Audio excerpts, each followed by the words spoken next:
अल्हम्दुलिल्लाह वस्सलातु वस्सलामु अला सय्यिदिना रसूलिल्लाह व अला आलिहि व अस्हाबिहि व मन वाला। अहबाब, आप सब दोस्तों को, ख़वातीन और हज़रात को खुशामदीद। और आज मदरसा अल क़ादरिया में आपको फ़िक़्ह इंशाअल्लाह ताला फ़िक़्ह हनफ़ी आपको पढ़ाई जाएगी इंशाअल्लाह ताला। ये फ़िक़्ह की हमारी पहली क्लास है और कोशिश करेंगे इसमें कि इसमें आपको 1-2 किताबें नहीं बल्कि 1 दर्जन किताबों से मुख्तलिफ़ फ़तावजात आपको दिखाई जाएँ, मुख्तलिफ़ किताबें आपको पढ़ाई जाएँ और आपको ऐसे मसाइल पढ़ाए जाएँ कि आप कहें कि यार ये बहुत ज़रूरी थे और ये इस वक़्त सन 2025 में ये बहुत ज़रूरी मसाइल थे। फ़िक़्ह जदीद मसाइल को डिस्कस इंशाअल्लाह हम करेंगे और फ़िक़्ह का फ़ायदा ही यही है कि इस्लाम को हर दौर में वो आपको इस्लामी अहकामात को नया लिबास पहना देते हैं। यानी कि वही पानी है खूबसूरत, वही ज़बरदस्त शिफ़ा है उसमें, लेकिन वो उसका जो जाम होता है वो चेंज होता रहता है, कभी शीशे का, कभी पीतल का, कभी चाँदी, कभी सोना का। तो वो ये खूबसूरत एक मज़मून है फ़िक़्ह का इंशाअल्लाह जो हम लोग और हर बुध को इंशाअल्लाह पढ़ा करेंगे इंशाअल्लाह। पीर को हम लोग पढ़ेंगे जो हमारी कुरान मजीद की क्लास हुआ करेगी और जो हमारी मंगल का दिन होगा वो हदीस शरीफ का होगा। इसी तरह मैंने अर्ज़ किया बुध का दिन फ़िक़्ह का होगा, फिर जुमेरात का दिन जो होगा वो हमारा होगा सीरत के हवाले से या तारीख़ इस्लाम के हवाले से होगा और जुमे को हम लोग अकीदा पढ़ेंगे। इसके अलावा हम लोग अरबी ज़ुबान को भी थोड़ा बहुत पढ़ेंगे। इसके अलावा हम कुरान मजीद की आयात को भी हिफ़्ज़ करते रहेंगे, साथ में हदीस को भी हिफ़्ज़ करते रहेंगे और ये मसाइल आपको इंशाअल्लाह ताला आपको बहुत ज़्यादा आपको फ़ायदा होगा इन मसाइल से इंशाअल्लाह ताला जो आज हम पढ़ेंगे, शुरू करेंगे। आज शुरू कर रहे हैं हम लोग, ठीक है? अच्छा, मैं जो चीज़ें पढ़ाना चाह रहा हूँ उसमें से मुख्तलिफ़ किताबें हैं, ठीक है? तो मैं बजाए तमहीद में जाने के बराह रास्त ही मसाइल की तरफ आ रहा हूँ, ठीक है? और अपने मौज़ू की तरफ आ रहा हूँ मैं। ठीक है? और ये सारी चीज़ें इतनी आसान होंगी कि ख़वातीन के स्पेशली मैं जो है वो मेरे मद्देनज़र है कि मैं ख़वातीन को समझाऊँ, दिन के बुनियादी बातें सिखाऊँ मैं उनको। तो वो ऐसा ही है जैसे मैं बच्चों को पढ़ा रहा हूँ, ऐसे ही आपको एक-एक चीज़ जो है वो चाहूँगा कि हम पढ़ें। आपके ज़हन में कोई भी सवाल आता है तो अगर क्लास में टाइम ना मिला तो फिर हमारे ग्रुप्स में आप शामिल हैं, तो उस ग्रुप में आप सवाल करेंगे, मैं आपको जवाब देता रहूँगा। कुछ कभी रिटन में, कभी वॉइस में इंशाअल्लाह ताला चलता रहेगा ये हमारा सिलसिला। जितना मुझे आता है, जितना सीखा है, जितना आता है, वो आपको देता रहूँगा। कभी किसी से नकल करके, कभी किसी से सुन के, कभी कहीं से पढ़ के आपको जवाब देता रहूँगा इंशाअल्लाह ताला जितना भी हो सकता है। और मेरे साथ मैं अकेला नहीं हूँ बल्कि मेरे साथ एक पूरी जमात है उलमाए कराम की और वो मुख्तलिफ अपने-अपने जो जो भी फ़ील्ड है उनकी उसमें वो बड़े मुतख़स्सिस हैं और उन सब ने जो है उसमें डिग्रीज़ ली हुई हैं। किसी ने पीएचडी की है, किसी ने एमफ़िल किया हुआ है और कहीं जो है वो जामिया अज़हर के अक्सर फ़ाज़िलीन हैं उनमें से। तो ये सारे के सारे एक मैसेज पे जो है वो अवेलेबल होंगे इंशाअल्लाह ताला और आपको जवाब देंगे। इसका आज मैंने दिखाया भी है आसमा बाजी को, अगर आसमा बाजी आई हैं आज तो आसमा बाजी आसमा आसमा नहीं आई अभी तक, मैं इंतज़ार कर रहा हूँ। तो आज मैंने उनका एक सवाल का जवाब जो है वो मुख्तलिफ जो है वो उनको शयूख़ से लेके उनको बताया। अच्छा जी, फ़िक़्ह की तरफ आते हैं। देखिए हम जो जो फ़िक़्ह मानने वाले हैं, जिसके ऊपर हम चल रहे हैं हमारी ज़िंदगी और हम इस्लामी अहकामात पे अमल पैरा हैं, वो है फ़िक़्ह हनफ़ी और हम फ़िक़्ह हनफ़ी को ही पढ़ेंगे इंशाअल्लाह ताला। लेकिन साथ-साथ में और भी चीज़ें पढ़ेंगे जो बहुत ज़रूरी होंगी आप सबके लिए। अच्छा जी, ज़हन में रखिएगा जो किताब हम सबसे पहले हम देख रहे हैं वो है अल-क़ुदूरी। अल-क़ुदूरी का नाम याद रखिए, अल-क़ुदूरी इसका पूरा नाम है मुख़्तसर लिल-क़ुदूरी। मुख़्तसर इसका नाम है वैसे लेकिन हम अल-क़ुदूरी कहेंगे, ठीक है? अल-क़ुदूरी। अच्छा, ये फ़िक़्ह हनफ़ी जो है ये 3 इमामों के मजमूए का नाम है। 3 इमामों के मजमूए का नाम है, जिसको फ़िक़्ह हनफ़ी कहते हैं। ये जो मुसन्निफ़ है जिनकी किताब हम पढ़ेंगे इंशाअल्लाह ताला और ये आपको फ़िक़्ह हनफ़ी कुरान और हदीस से आपको सिखाएँगे, बताएँगे इंशाअल्लाह। वो मैं आपको उनका तारुफ़ करा देता हूँ लेकिन बाद में समीरुद्दीन क़ासिमी उनका नाम है, समीरुद्दीन क़ासिमी उनका नाम है। लेकिन सिर्फ़ ये नहीं होंगे बल्कि हम दर्जन से ज़्यादा असातिज़ा की जो है वो उनके उलूम से इस बारे में फ़िक़्ह हनफ़ी के हवाले से उनसे इस्तिफ़ादा करते रहेंगे। ये क्या फरमाते हैं कि मेरे उस्ताद मोहतरम फरमाया करते थे कि हनफियत सिर्फ हज़रत इमाम अबू हनीफ़ा के मसलक का नाम नहीं है, बल्कि इमाम अबू हनीफ़ा, इमाम अबू यूसुफ और इमाम मुहम्मद रहमतुल्लाह ताला अलैहिम के मसलकों के मजमूए का नाम हनफियत है। अगर इनमें से किसी एक के मसलक पर अमल करेगा तो वो हनफिया के मसलक पर अमल करना ही समझा जाएगा। और अगर इमाम मुहम्मद और इमाम अबू यूसुफ दोनों शागिर्द हैं इमाम आज़म के, इनके मसलक पर फतवा दिया तो वो हनफियत के मसलक से खारिज शुमार नहीं होगा। वो इमाम आज़म का कौल नहीं होगा, उनका फतवा नहीं होगा, बल्कि उनके शागिर्दों का कौल होगा। लेकिन हम उनको हनफी ही डिक्लेयर करेंगे कि ये हनाफ का यही तरीका है। यही वजह है कि कुदूरी, ये जो किताब हम पढ़ने जा रहे हैं, और हिदाया, यानी हिदाया हमारी फिक्र हनफी की मोतबर किताब में से है। ठीक है, जैसे हनफिया की अहम किताबों में इन दोनों इमामों के मसलक दर्ज हैं। अच्छा, यहाँ दो सिर्फ जिक्र हैं, ऐसा नहीं है, बल्कि इनके साथ एक और इमाम भी हैं, उनका नाम है इमाम जुफर। ठीक है, नाम याद रखिए, इमाम मोहम्मद, इमाम अबू यूसुफ और इमाम जुफर, ये तीनों शागिर्द हैं हजरत इमाम अबू हनीफा के। तो ये तीनों का जिक्र आप हमेशा सुनते रहेंगे। अभी मैं इन सब का तारुफ आपको करवाता हूँ। हजरत इमाम अबू हनीफा बहुत मुत्तकी और परहेजगार आदमी थे, इसलिए उन्होंने हमेशा एहतियात पर फतवा दिया, एहतियात की हमेशा, और वही मसलक इख्तियार किया, यानी रास्ता। मसलक का मतलब होगा रास्ता। दूसरी बात यह है कि उस वक़्त तक फ़िक्ह मुदव्वन नहीं हुई थी। मुदव्वन का मतलब है जमा नहीं हुई थी, और एक उसूल मुतय्यन नहीं हुए थे फ़िक्ह के। हज़रत इमाम अबू हनीफ़ा पहले इमाम हैं, सबसे पहले इमाम हैं जिन्होंने फ़िक्ह और उसूल फ़िक्ह मुदव्वन किया। इसलिए अगर एहतियात के अलावा पहलू इख्तियार करते तो हर आदमी उन पर उंगली उठाता। इसलिए हज़रत इमाम अबू हनीफ़ा ने एहतियाती मसलक इख्तियार किया, चाहे इसके लिए फतवा ताबीई ही क्यों ना हो, यानी किसी ताबीई जिसने सुहाबी की शागिर्दी इख्तियार की हो, किसी सुहाबी से को देखा हो ईमान की हालत में, और फिर वो ईमान की हालत में दुनिया से फोत हो गया हो, चला गया हो, उसको ताबीई बोलते हैं। तो वो ताबीई का भी अगर कोई कौल मिल जाता तो वो भी ले लेते। लेकिन उन्हीं के शागिर्द हैं इमाम अबू यूसुफ और इमाम मुहम्मद ने हदीस की रोशनी में कहीं कहीं दूसरा मसलक इख्तियार किया, अपने उस्ताद से, इमाम आजम से, जो सबसे बड़े इमाम हैं, उनसे भी इख्तिलाफ कर गए, क्योंकि कुरान और हदीस असल चीज है। ठीक है। अच्छा, और खुले दिल के साथ मसलक मा दलाइल दर्ज किया। अब नाजरीन को इख्तियार है कि इमाम आजम का मसलक इख्तियार करे या उनके शागिर्द रशीद का मसलक इख्तियार करे। दोनों सूरतों में फजीलत इमाम आजम को ही जाएगी, क्योंकि वो उस्ताद हैं उन सबके। अच्छा जी, अब मैं आपको ये दिखाता हूँ कि इमाम आजम कौन है और चार बड़े इमाम कौन है। अब देखो, जो अभी तक मैंने आपको बताया, तीन चार इमाम मैंने आपको बताए, इमाम आजम उस्ताद, इमाम मुहम्मद, इमाम अबू यूसुफ और इमाम जुफर, ये तीन शागिर्द हैं उनके। ये हनफियों के इमाम है। ठीक है, हनफी इमाम इमाम आजम के शागिर्द हैं, और ये हनफियत कहलाती है। अब जो मैं कह रहा हूं आपको, ये जो चार इमाम कहलाते हैं फिक्र के, ये है अहले सुन्नत वल जमात, जिसको कहते हैं अहले सुन्नत वल जमात, जिसको कहते हैं, वो चार इमामों का मजमुआ है। सुनिएगा, पहला इमाम कौन है? इमाम आजम, इमाम अबू हनीफा का नाम नौमान है। हमारे इमाम का नाम है नौमान, याद रखिए, नौमान। वालिद का नाम साबित है, साबित, नौमान बिन साबित। और उनको लोग अबू हनीफा कहते थे, कुन्नियत कहलाती है, अबू हनीफा नौमान बिन साबित, ये पूरा नाम होगा उनका। और उनका जो लक़ब मशहूर है वो है इमाम आजम, यानी सबसे बड़े इमाम। नस्लन आप अजमी थे, यानी अरब नहीं थे, आप अजमी थे।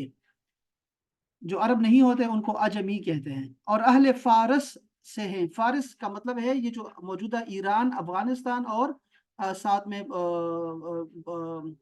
उज़्बेकिस्तान, और ये जो इलाका है हमारा इराक का, इराक भी इसमें कुछ कुछ शामिल है, इन सबको फारिस बोलते हैं।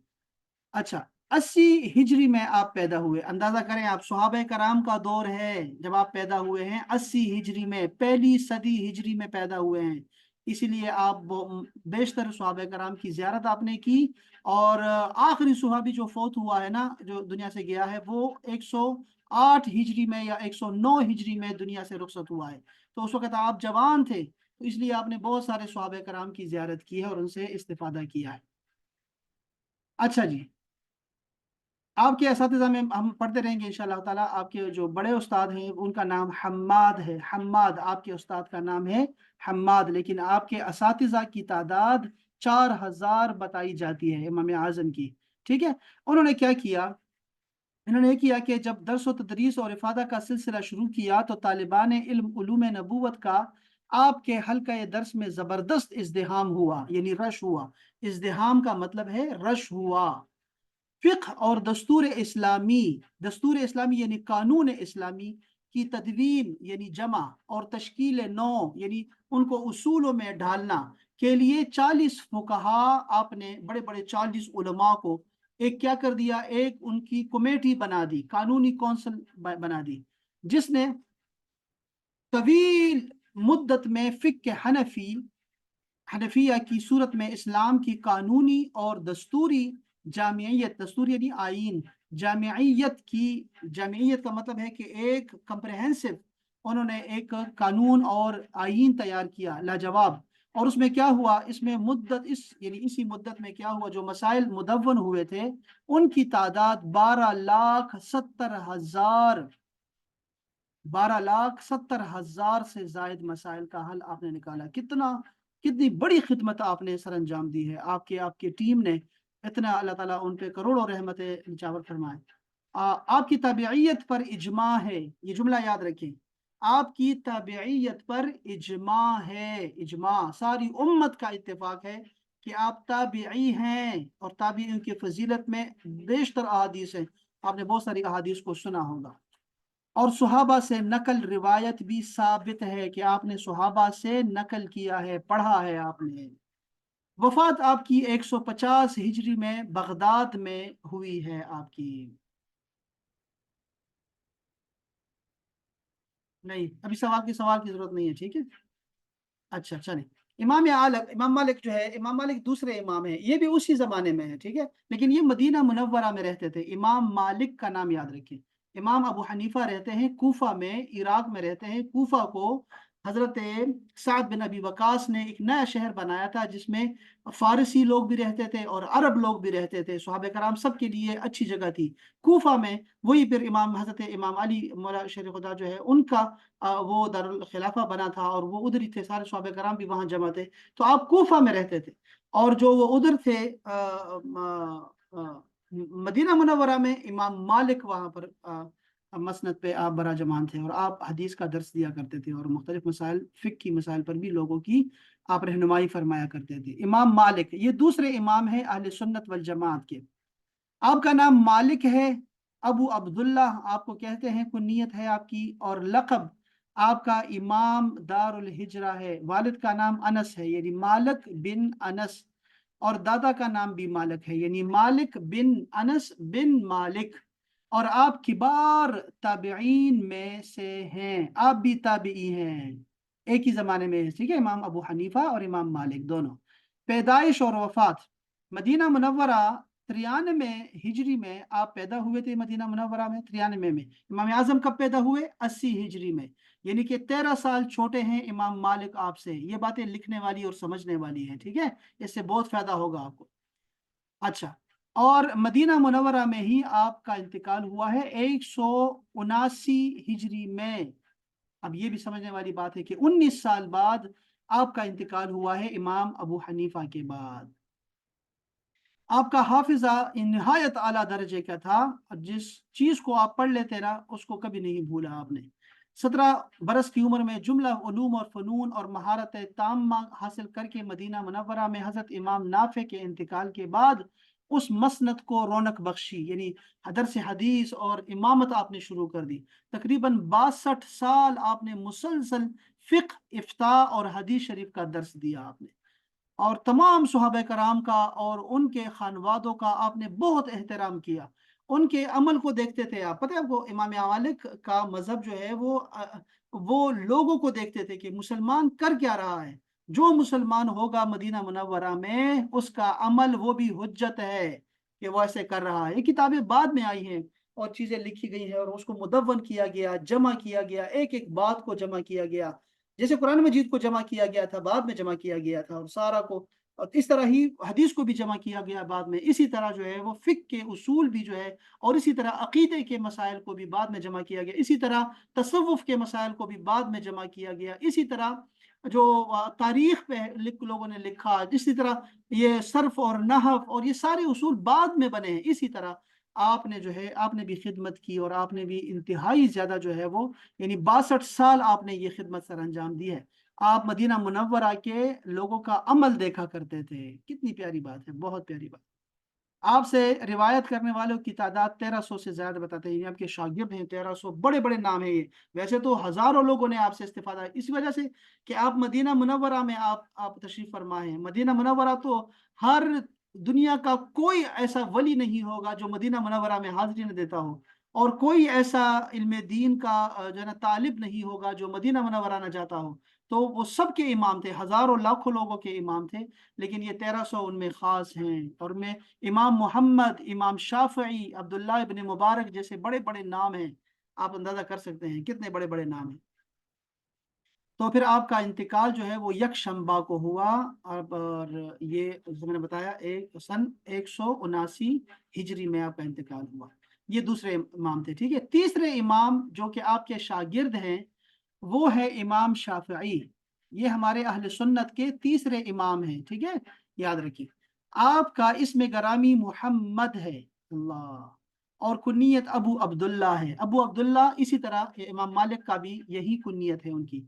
शाफई के नाम से आप मशहूर हुए हैं। आपकी पैदाइश 150 हिजरी में हुई, यानी जिस साल इमाम आजम का इंतकाल हुआ उसी साल इमाम शाफई पैदा हो गए। गजा के मकाम पे आपकी पैदाइश हुई है। तालीम, इमाम शाफी की अगर आप उनकी फजीलत पढ़ेंगे तो आप अंगुष्ठ बदरदार रह जाएंगे, आप हैरान हो जाएंगे इनकी फजीलतों को पढ़ते पढ़ते। 7 बरस की उम्र में आपने पूरा कुरान मजीद हिफज कर लिया था। 10 बरस की उम्र में मौता इमाम मालिक जो है, ये इमाम मालिक ने हदीस का मजमुआ लिखा, उसमें फिक ही मसाइल भी बेशुमार लिखे हुए थे। आपने फिक की तालीम आपने मुस्लिम बिन खालिद से हासिल की। 15 बरस की उम्र में आपको वक्त के मशाहिर यानी मशहूर उलमा और मशाइख यानी शाइख उस्ताद से फतवा नवीसी यानी फतवा देने की इजाजत मिल गई। अभी कितने साल के हैं? 15 साल की उम्र में। हमारे बच्चे मैट्रिक करते हैं 16 साल की उम्र में और 17 साल की उम्र में, और इनको फतवा यानी मुफ्ती बने हैं 15 साल की उम्र में। अंदाजा करें आप। हाफिजा इमाम मोहम्मद शैबानी फरमाते हैं कि इमाम शाफिई ने मुझसे इमाम आजम की तसनीफ किताब औसत आरियतन ली। आरियतन का मतलब होता है कर्ज, उधार ले ली मुझसे एक किताब, किताब औसत, और पूरी किताब को एक रात में और एक दिन में याद कर लिया। इमाम आजम तो इंतकाल कर गए थे, उनके शागिर्द हैं इमाम मोहम्मद हसन शेबानी। तो आपने क्या किया, उनसे जो है आपने तलम्मुस किया और उनसे पढ़ा आपने। आप उनके शागिर्द हैं इमाम शाफई, यानी इमाम आजम के शागिर्द हैं आप। ठीक है, उनसे किताब ली और आपने एक रात में ही आपने वो सारी खत्म कर ली। अल्लाह अकबर। आपकी वफात जो है 204 हिजरी में हुई है, और ये भी सबसे बेहतरीन जमाना था। यानी 3 सदियां, बेहतरीन सदियां गुजरी हैं। ठीक है, याद रखिए, 3 जमाने, 3 तरह के लोग। जैसे मैं 3 सदियां कह रहा हूं तो पहली हिजरी, दूसरी सदी हिजरी और तीसरी सदी हिजरी। या यूं कह लें कि सुहाबा कराम, उनके शागिर्द ताबेईन, और उनके शागिर्द तबा ताबेईन, ये 3 लोग बेहतरीन तरीन लोग हैं, बेहतरीन लोग हैं इस उम्मत के। तो आप उन्हीं में शामिल हैं। आपकी जो इंतकाल है वो जुमे के दिन मिस्र में हुई है, और उधर ही आपकी आखिरी आरामगाह है। और अल्हम्दुलिल्लाह मैंने चूंकि वहाँ हर जुमे हम जाया करते थे, जब भी 5 साल में वहाँ रहा मिस्र में, तो उधर हम यानी हमारा हमारा कसरत से जाना इमाम शाफी के दरबार में रहा है बहुत ज्यादा। वहाँ पे अल्लाह कबूल फरमाए। तो आपकी किताब जो किताबुल उम है वो बहुत ज्यादा मशहूर है। अच्छा जी। तीसरे इमाम, हमारे जो चौथे इमाम है, और वो कौन है? इमाम अहमद बिन हम्बल। अब ये इनका आप जरा देखिए कि ये पैदा होते हैं, इनका नाम क्या है? पहले इनका नाम है अहमद। ठीक है, अबू अब्दुल्ला। आपने देखा कि हमारे अहले सुन्नत के 3 इमामों की कुन्नियत अबू अब्दुल्ला है, तो आपको याद रखने में आसानी हो जाएगी। ठीक है, इमाम अबू हनीफा तो आपको सबको आते हैं, अबू हनीफा को निकाल दे, बाकी जो 3 इमाम हैं उनकी कुन्नियत क्या है? अबू अब्दुल्ला। यानी या तो बेटे का नाम होगा अब्दुल्ला, या नहीं भी होगा तो तब भी कुन्नियत रखी जा सकती है अबू अब्दुल्ला। जैसे अबू हुरैरा रख दिया, वो बिल्ली के तो बाप नहीं थे ना, लेकिन वैसे नाम रख दिया, कुन्नियत रखी जा सकती है। तो अबू अब्दुल्ला आपके तीनों इमामों का कुन्नियत है। आप खालिस अरबी और नस्ल है, आपने देखा कि ये खालिस अरबी और नस्ल है। वालिद का नाम मोहम्मद है, आपका नाम क्या था? अहमद, और वालिद का नाम क्या था? मोहम्मद। अच्छा, ये बात भी सुन ले कि जो किताब हम पढ़ने जा रहे हैं अल क़ुदूरी, वो लिखने वाले का नाम अहमद है और उनके वालिद का नाम भी मोहम्मद है, अहमद बिन मोहम्मद। ये सबसे बाबरकत नाम है। दादा का नाम हम्बल है, हम्बल, इसलिए आपको कहते हैं अहमद बिन हम्बल, दादा के नाम के साथ। अच्छा जी, पैदाइश आपकी रबीउल अव्वल में हुई है 164 हिजरी में। आपने देखा 164 हिजरी, यानी इमाम आजम को इंतकाल किए हुए 14 साल हो गए हैं। इमाम शाफई उस वक़्त सिर्फ 14 साल के हैं, और आप उनसे 14 साल छोटे हैं इमाम शाफी से, और आप उनके शागिर्द हैं। इमाम शाफी के भी शागिर्द हैं आप, अभी हम पढ़ेंगे इसके बारे में। 3 बरस के थे कि यतीमी ने अपनी आगोश शफकत में ले लिया, बाप का साया चला गया। अच्छा, तहसील इल्म, सबसे पहले आपने बगदाद के उलमा और मशाइख से इल्म हासिल किया, फिर कूफा चले गए, फिर बसरा चले गए, फिर यमन चले गए। आपने सफ़र किए हैं, सफ़र में बहुत बड़ी बरकत है और इल्म है, सफ़र करना चाहिए इल्म की खातिर। और हर जगह के नामवर मुहद्दिसीन से इस्तिफादा किया। आपने इब्तिदा में इमाम अबू यूसुफ हनफी के पास फिक और हदीस का इल्म हासिल किया। आपने देखा कि 3 साल तक उनकी खिदमत में रहे, 3 साल आप इमाम अबू यूसुफ जो कि इमाम आजम के शागिर्द हैं। आपने देखा आप लोग कि ये इमाम अहमद जो है ये इमाम शाफी के भी शागिर्द हैं, इमाम शाफी खुद इमाम आजम के शागिर्द हैं, और ये देखिए इमाम अहमद खुद भी इमाम आजम के शागिर्द हैं। तो ये अहले सुन्नत वल जमात में जो सबसे आला मुकाम है अहले सुन्नत में, वो इमाम आजम को जाता है, और उनकी फिक्र जो है इस वक्त पूरी दुनिया में सबसे ज्यादा राइज है, और उनका बताया हुआ मसला जो है उस पे ही लोग अमल पैरा हैं मुसलमानों में सबसे ज्यादा। बहरहाल आपके जो शयूख हैं वो इमाम अबू यूसुफ, इमाम शाफी, सुफियान बिन उयैना, और आपके शागिर्दों को अगर मैं कहूँ तो बुखारी, इमाम बुखारी आपके शागिर्द में है, इमाम मुस्लिम, अबू दाऊद, ये सारे इनके शागिर्दों में से आते हैं। इमाम अहमद के, इमाम अहमद ने जो हदीस की किताब लिखी है, उस जैसे किताब आपको 1400 सदियों में, ये जो गुजरी है 14 सदियां गुजरी है, इनमें आपको नहीं मिलने वाली। सबसे बड़ी किताब लिखी उन्होंने मुस्नद इमाम अहमद बिन हम्बल। उसमें हर सुहाबी की तमाम रिवायतों को लिखा कि इस सुहाबी ने रसूलुल्लाह से ये हदीस जो है ये हदीसें नकल की है। हर सुहाबी का अपना चैप्टर लिखा, इसलिए वो मुस्नद अहमद कहते हैं उसको, मुस्नद अहमद। बड़ी मोतबर किताब है, ठीक है, हदीसों में से। तो बस अब आपकी वफात 77 साल की उम्र में हुई है, ठीक है, 77 साल, यानी ये 241 हिजरी है। आपकी वफात भी 12 रबीउल अव्वल को हुई है। आप पैदा भी रबीउल अव्वल में हुए थे और इंतकाल भी रबीउल अव्वल में हुआ, और ये 241 हिजरी है। 8 लाख लोगों ने आपकी जनाजा पढ़ी है, आप अंदाजा करें, 8 लाख लोग, और बहुत सारे लोग मुसलमान हुए थे इस रोज आपकी करामतों को देखते हुए। आपने इंतहाई आला जिंदगी गुजारी। और फिर उनके बेटे हैं अब्दुल्ला, वो उन्होंने फिर अपने बाप का अधूरा काम और मुकम्मल किया, उन्होंने और जायद जवायद चीजें लिखी उन्होंने। बहरहाल आपने देखा अहबाब कि हमारे पास 4 आइम्मा, ये इमाम अहले सुन्नत के जो है 4 इमाम थे जो मैंने आपको बताए। 4 इमाम दोबारा दोहरा रहा हूँ। इमाम आजम, उनका नाम है नौमान बिन साबित। दूसरे इमाम इमाम मालिक है, इमाम मालिक, उनके वालिद का नाम है इमाम मालिक बिन अनस। और तीसरे हैं हमारे इमाम इमाम शाफई मोहम्मद, उनका नाम है। तीसरे हम और चौथे हमारे इमाम हैं इमाम अहमद बिन मोहम्मद बिन हम्बल। तो इमाम अहमद, ये 4 इमाम हमारे हैं, ये चारों ही अहले सुन्नत के इमाम हैं। ठीक है, ये मैं इसलिए बता रहा हूँ आपको कि कोई आपको ये ना कहे कि रफ़ा यदैन अगर नहीं करोगे या रफ़ा यदैन करोगे तो तुम सुन्नी नहीं रहोगे।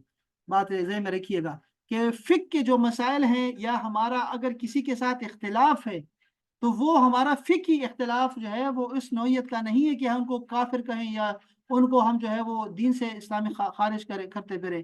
ہم لوگ اگر کسی کو بھی چاہے کسی بھی مکتب فکر سے ہو، وہ اگر عقیدے میں گڑبڑ کرے گا، عقیدے اس کا خراب ہوگا، تو اس لیے پھر وہ اسلام کے دائرے سے نکلے گا.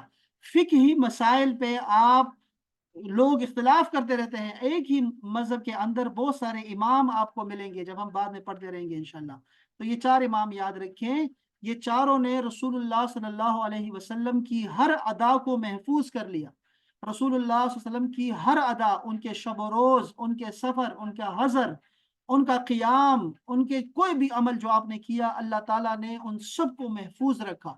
ٹھیک ہے. اور وہ کیسے محفوظ رکھا؟ ان 4 بڑی شخصیات کے ہاتھوں رکھا کہ آپ نے رسول اللہ کی ساری سنتوں کو تقسیم کر دیا ان میں، اور پوری دنیا میں رسول اللہ کی سنت ہے، اس پہ عمل جاری ہے. تو کوئی یہ نہ کہے کہ ہاتھ کہاں باندھ رہے ہیں، سینے پہ باندھ رہے ہیں، ناف پہ باندھ رہے ہیں، یا ناف کے نیچے باندھ رہے ہیں. اگر کوئی اختلاف کرے گا تو وہ سنی نہیں رہے گا، ایسا نہیں کہنا چاہیے، بالکل بھی نہیں. کوئی یہ کہے کہ رفع دین کرنا ہے یا نہیں کرنا، اس سے کوئی سنیت سے نہیں نکلے گا. یاد رکھیں، کوئی کافر بھی نہیں ہوگا، نہ ہی سنیت سے نکلتا ہے، کیونکہ ساری ادائیں رسول اللہ کی وہ ان سارے ائمہ نے جمع کر لی ہیں، اور اس کے علاوہ کوئی امام نہیں آنے والا. ٹھیک ہے. ان 4 امام کے علاوہ اہل تشیع جو ہیں امام جعفر صادق کو لیتے ہیں. وہ ان کا عقیدہ یہ ہے کہ اہل بیت ہی امام ہو سکتے ہیں اور ان سے دین لینا چاہیے. اچھا، تو میں یہ عرض کر رہا تھا آپ سے کہ اگر کسی کو عقیدے سے خارج کرتے ہیں، دین سے خارج کرتے ہیں، تو اس کی وجہ اس کا عقیدہ ہوگا. اللہ کے بارے میں غلط بات کرے گا، یا رسول کے بارے میں غلط بات کرے گا، یا فرشتوں کے بارے میں، یا قرآن کے بارے میں، یا حدیث کے بارے میں، یا آخرت کے بارے میں. کوئی بھی اس کا بگڑا ہوا کوئی قول اس کو عقیدے دین سے نکال دے گا، خارج کر دے گا. تو اس پہ ہم بات کرتے ہوتے ہیں. ٹھیک ہے. لیکن یہ فقہ کی جو ہے، آپ نے فقہ میں اختلاف ہو سکتا ہے، استاد سے شاگرد بھی اختلاف کرتے ہیں، اور یہ جائز ہے. اس میں رحمت ہے، اس میں فلیکسیبلٹی ہے، اور اس میں وسعت ہے، اور اسی لیے لچک ہے اس میں رکھی گئی ہے. اچھا، اب آتے ہیں کہ ہمارے حنفی جو ہیں. اچھا، میں اس کو روک رہا ہوں. ٹھیک ہے. یہاں تک میں رک رہا ہوں. میں آپ کو اب دوسری کتاب کی طرف لے کے جانا چاہ رہا ہوں. یہ انشاءاللہ ہم اگلے ہفتے پھر اس کو اور جاری رکھیں گے. یہ ہمارا ہوگا علم فقہ، ہوگا اصول فقہ. یہ جو ہمیں ابھی تک جو آپ نے پڑھا ہے نا، جو آپ نے علم حاصل کیا چیزوں کے بارے میں، یہ بنیادیں مضبوط کر رہا ہوں میں آپ کی اس سے. ٹھیک ہے. یہ آپ کی بنیاد مضبوط ہوگی. اور ابھی جو میں آپ کو پڑھانے لگا ہوں، اس سے آپ کے مسائل آپ کو سمجھنے میں آسانی ہو جائے گی. ٹھیک ہے. یہ دیکھیں، یہ جو کتاب ہم پڑھنے جا رہے ہیں القدوری، جس کا تعارف میں اگلے ہفتے میں آپ کو انشاءاللہ تعالیٰ ساتھ ساتھ دیتا رہوں گا، اس کتاب کے مسائل کی طرف میں آ رہا ہوں یہ اس آدھے گھنٹے کے لیے، تاکہ آپ کو کچھ مسائل فقہ بھی آپ کو سمجھ آنا شروع ہو جائے. اور یہ جدید ترین مسائل آپ کو بیان کرنے لگا ہوں میں انشاءاللہ تعالیٰ. سب سے پہلا جو یہ کتاب جب شروع ہوتی ہے تو پہلا مسئلہ جو آتا ہے وہ ہے طہارت کا. ہر فقہ کی کتاب آپ کو ملے گی تو وہ طہارت سے شروع ہوتی ہے. تو سوال سب سے پہلا جو کرتے ہیں وہ یہی سوال کرتے ہیں کہ طہارت سے کیوں شروع کرتے ہیں کتاب کو؟ اللہ کے عقیدے سے شروع کرے، رسول کے عقیدے سے شروع کرے نا. یہ طہارت سے کیوں شروع کرتے ہیں؟ طہارت سے اس لیے شروع کرتے ہیں کیونکہ اس کے بعد ہی ساری اعمال جو ہمارے ایکشنز ہیں وہ شروع ہوتے ہیں. نماز پڑھنی ہو تو وضو لازمی ہے انسان کو، غسل جنابت سے پاک ہونا چاہیے آپ کو. آپ کا استنجا ہو، آپ نے وضو کیا ہو، طہارت، آپ کو کپڑے صاف ہو، آپ کے بدن صاف ہو، جگہ صاف ہو، تو تبھی نماز ہوا کرے گی نا. اسی لیے طہارت کے مسائل سب سے پہلے ہے. قرآن پڑھنا ہو تو آپ کو پاک ہونا چاہیے، اسی لیے باقی مسائل بھی اسی طرح ہیں. اسی لیے طہارت کے مسائل سب سے پہلے آتے ہیں. تو پہلا جو جملہ لکھا ہے نا، اس پہ میں آپ کو جدید مسائل بتانا چاہ رہا ہوں.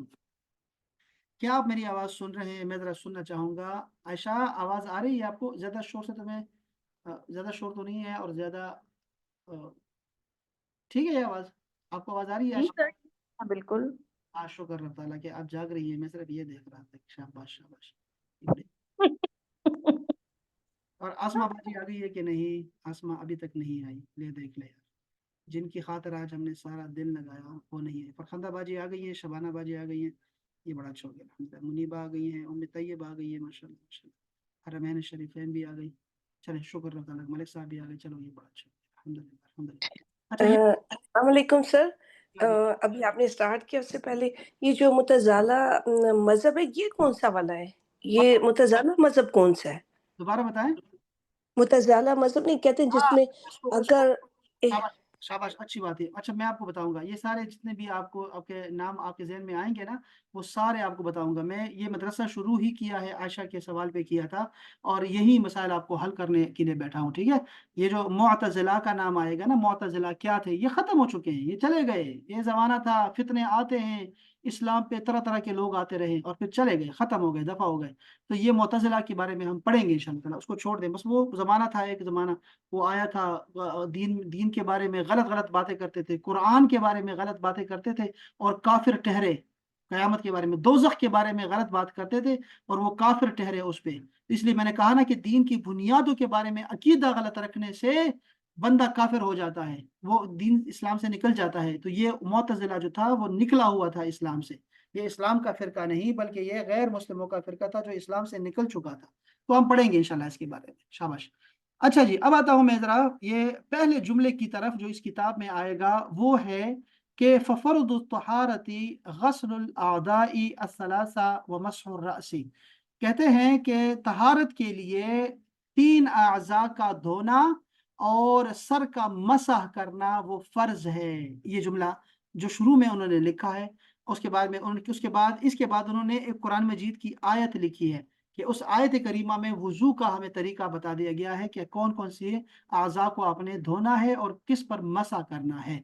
तो ये जुमला है, वुज़ू में अज़ाए सलासा, सलासा कहते हैं 3 को, 3 अज़ा का धोना और सर का मसह करना फ़र्ज़ है। तो आप ये समझें, अब आप इस जुमले से ये समझें, अगर कोई शख्स जल्दी में हाथ धो लेता है, ठीक है? वो सब सारा यानी एक ही दफ़ा में अपने कोहनियों समेत हाथ धो लेता है, पहले ही जाते ही पानी के नीचे, उसके नलके के नीचे, और फिर मुँह को धो लेता है और फिर पाँव धो लेता है और सर का मसा कर लेता है, बस खत्म। उसका वुज़ू हो गया है, उसको तंग ना करो। यानी बस ठीक हो गया, उसने वुज़ू कर लिया, फ़राइज़ पूरे हैं तो वो नमाज़ पढ़ सकता है। कुरान मजीद का उसको तिलावत कर सकता है, उठा सकता है, हाथ लगा सकता है। हाँ, अगर तो उसका ये 4 अज़ा नहीं धुले उसके और वो ठीक तरीके से नहीं कर रहा, तो फिर आपका सवाल करना बनता है, उसको टोकना बनता है कि आप उसको टोकें। अच्छा, अब यहाँ पे जो बता रहे हैं, मज़कूरा बाला इबारत में वुज़ू के फ़राइज़ का ज़िक्र है। फ़राइज़ वुज़ू में 3 अज़ा मग़सूल हैं। एक चेहरा, दोनों हाथ कोहनियों समेत और दोनों पैर टखनों समेत, ये धोना है 3 चीज़ों का, और एक उज़्व का हमें ममसूह यानी कि उसका मसा करना है और वो है सर का मसा करना।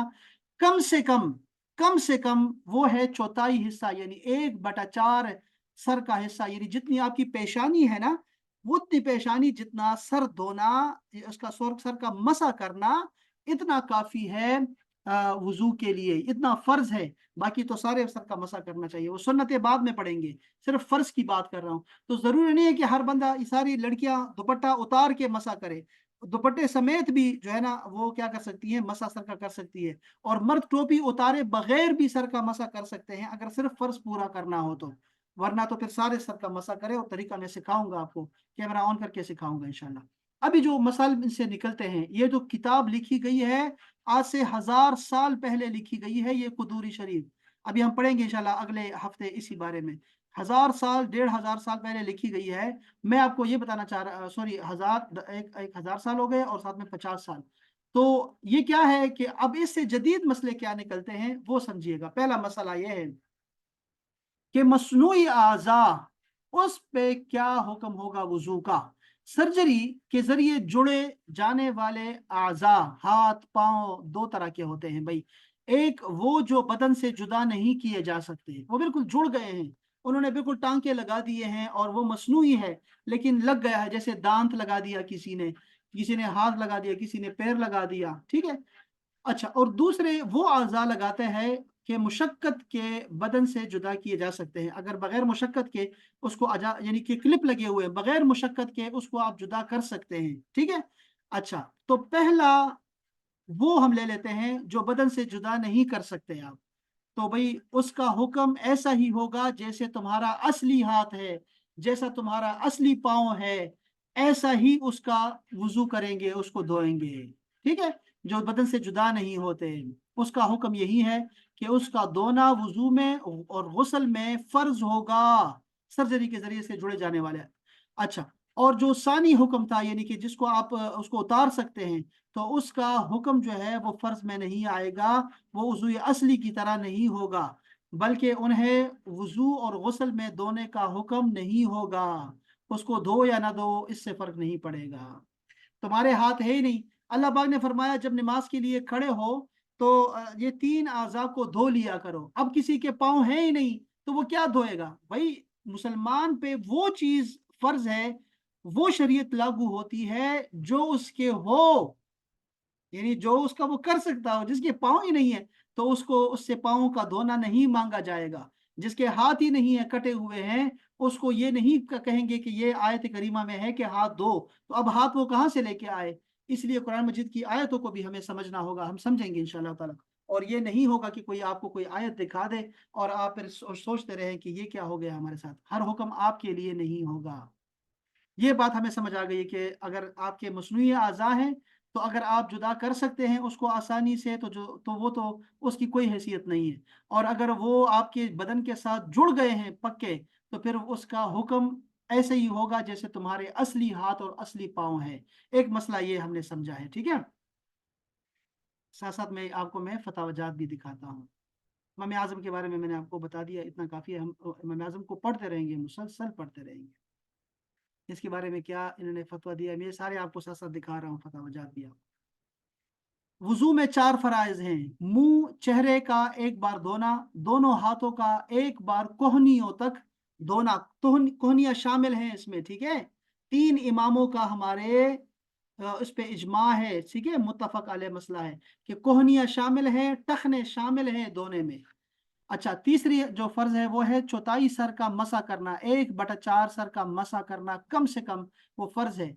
और दोनों पाँवों का टखनों समेत एक बार धोना, ये भी फर्ज है। ये चार फराइज हैं। कुरान मजीद में अल्लाह पाक ने फरमाया है, या अय्युहल्लज़ीना आमनू, ए ईमान वालो, इज़ा कुमतुम इलस्सलाति फगसिलू वुजूहकुम, जब तुम नमाज के लिए खड़े हो तो अपने चेहरों को धो लिया करो। व अयदियकुम इलल मराफिकी, और अपने हाथों को कोहनियों तक यानी कोहनियों समेत धो लिया करो। वमसहू बिरुऊसिकुम, और अपने सरों का मसह कर लिया करो।